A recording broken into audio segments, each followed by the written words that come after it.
kadang-kadang kita ketemu pohon yang akarnya kokoh menghunjam, batangnya tinggi tegak, daun-daunnya rindang, tapi nggak berbuah.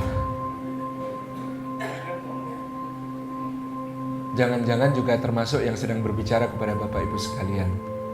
Ada seorang ulama pernah ditanya oleh muridnya, "Wahai guru,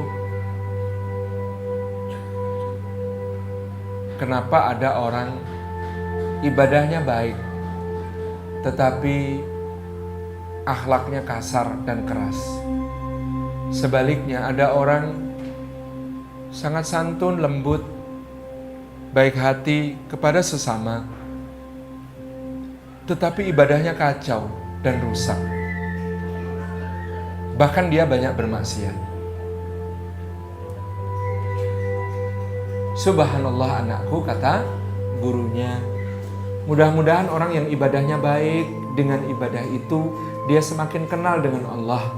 Orang yang semakin kenal dengan Allah pasti akhlaknya akan diperbaiki oleh Allah, karena Allah adalah zat yang mendidikkan akhlak kepada manusia. Dan sebaliknya, mudah-mudahan orang yang perangainya baik, maka dengan kebaikannya itu akan melahirkan hidayah baginya yang membuat dia akan kemudian juga memperbaiki ketaatannya kepada Allah." Jadi siapa yang lebih baik dan siapa yang lebih jelek, guru?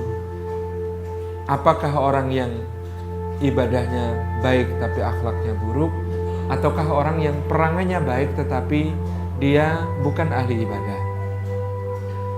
Kata gurunya, mereka semua baik insya Allah. Kalau kamu perhatikan pohon yang sudah rimbun daunnya, tinggi batangnya, kokoh akarnya, maka semoga hanya tunggu waktu sampai pohon itu nanti berbuah. Demikian pula kalau ada pohon kok buahnya begitu manis dan harum, tetapi batangnya merana, daunnya meranggas, dan akarnya cengkar, maka mudah-mudahan buahnya segera jatuh ke bumi, lalu kemudian dia menghasilkan pohon baru. Dari bijinya akan tumbuh akar yang menghunjam ke dalam bumi, lalu tegak batang yang tinggi, dan kemudian nanti berbuah lagi. Jadi siapa yang lebih baik, siapa yang lebih buruk? Mereka semua lebih baik, wahai anakku. Siapa yang lebih buruk? Kita. Kenapa kita? Karena kita sibuk memikirkan orang lain, ngomongin orang lain. Padahal kelak di akhirat kita akan ditanya tentang diri kita sendiri, tidak ditanya tentang orang lain. Maka mari fokus insya Allah kalau kita memperbaiki ibadah kita dan memperbaiki akhlak kita, insya Allah kita akan menemukan bahwa orang lain juga telah diperbaiki oleh Allah Subhanahu wa Ta'ala. Karena mukmin itu cermin bagi mukmin yang lain. Al-mu'minu mir'atul mu'min, kata Nabi SAW. Mukmin itu cermin bagi mukmin yang lain. Maka apa yang terjadi ibu-ibu? Kalau kita bercermin, kalau kita lagi bercermin, di cerminnya ada yang gak beres, yang dibenahi yang di dalam cermin apa kitanya?